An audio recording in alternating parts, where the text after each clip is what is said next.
Assalamualaikum warahmatullahi wabarakatuh. Pada video ini saya akan membahas mengenai cara memperbanyak anakan padi. Silakan disimaknya sahabat obatin sawahmu. Namun sebelum itu, bagi yang belum subscribe, ayo subscribe dulu dan aktifkan tombol loncengnya agar jika ada video baru Anda dapat pemberitahuan di handphone Anda.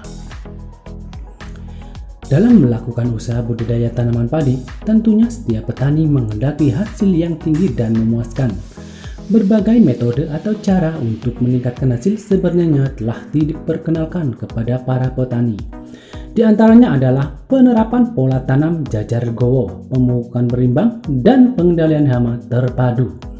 Namun ada juga metode peningkatan produksi atau hasil yang dapat dilakukan oleh petani, yaitu dengan cara memaksimalkan anakan padi. Anakan padi adalah batang padi yang muncul dari batang utama tanaman padi. Batang anakan padi ini pun dapat mengeluarkan anakan lagi, dan seterusnya hingga sebanyak-banyaknya. Di mana semakin banyak jumlah anakan, maka potensi jumlah anakan yang menghasilkan malai juga semakin tinggi. Hal tersebut tentunya akan mempengaruhi terhadap produksi padi yang dihasilkan oleh petani. Nah sahabat obatin, berikut adalah cara memperbanyak anakan padi. Yang pertama, pemilihan varietas padi. Setiap varietas padi memiliki anakan yang berbeda-beda. Ada varietas padi yang memiliki jumlah anakan banyak dan ada yang memiliki anakan sedikit. Oleh karena itu, pilihlah varietas padi yang memiliki potensi anakan banyak dan tahan terhadap hama dan penyakit tanaman, seperti contohnya Inpari, IR64, Ziherang, dan varietas lainnya yang mempunyai anakan banyak. Yang kedua, tanam benih muda. Dari pengalaman yang telah dilakukan petani dengan menanam benih muda, tanaman padi akan mengeluarkan anakan padi lebih banyak. Penanaman padi muda dilakukan pada saat tanaman padi berumur 10-15 hari setelah semai. Jumlah benih yang ditanam juga berpengaruh terhadap jumlah anakan. Untuk menghasilkan jumlah anakan yang maksimal, tanamlah benih sekitar 1-3 batang per lubang tanam. Cara yang ketiga, pengaturan jarak tanam. Penanaman benih padi disarankan dengan sistem tanam jajar legowo 2:1 atau 4:1, di mana dengan menerapkan sistem tanam jajar legowo maka akan memberikan ruang terbuka yang lebih lebar antara dua barisan tanaman dan akan mempermudah perkembangan akar untuk menghasilkan anakan. Cara yang keempat yaitu tanam benih dangkal. Penanaman benih pada saat tanam tidak boleh dilakukan terlalu dalam. Penanaman benih yang ideal yaitu pada kedalaman 2-3 cm. Semakin dalam benih ditanam, maka akan menghambat perkembangan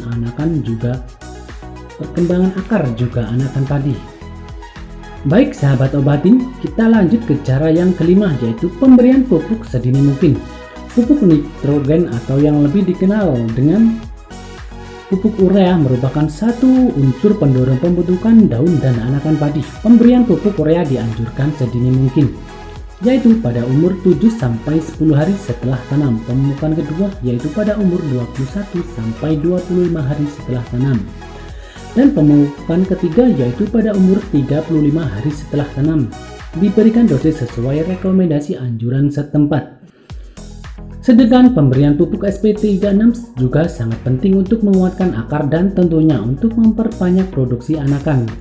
Pemberian pupuk SP36 bisa dicampur dengan pupuk urea atau diberikan pada 2-3 hari sebelum tanam, mengingat pupuk ini agak sulit larut. Cara yang keenam yaitu pengairan berselang atau intermittent. Kebutuhan air terutama pada fase vegetatif pada tanaman padi sangatlah penting, namun apabila digenangi secara terus-menerus maka akan berpengaruh terhadap perkembangan anakan padi. Pengairan berselang dilakukan dengan cara mengkondisikan tanaman padi agar kering dan tergenang secara bergantian. Setelah benih ditanam selanjutnya, secara bertahap tanaman digenangi dengan air setinggi 2-5 cm. Kondisi ini dibiarkan selama 10 sampai 7 hari.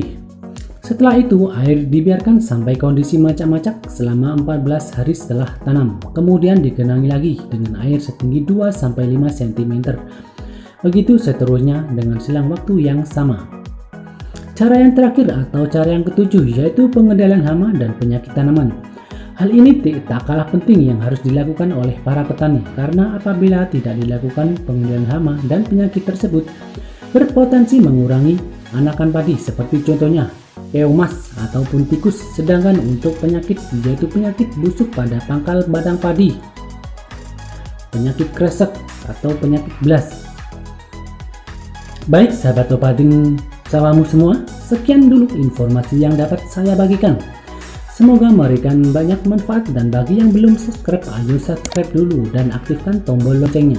Oke, wassalamualaikum warahmatullahi wabarakatuh.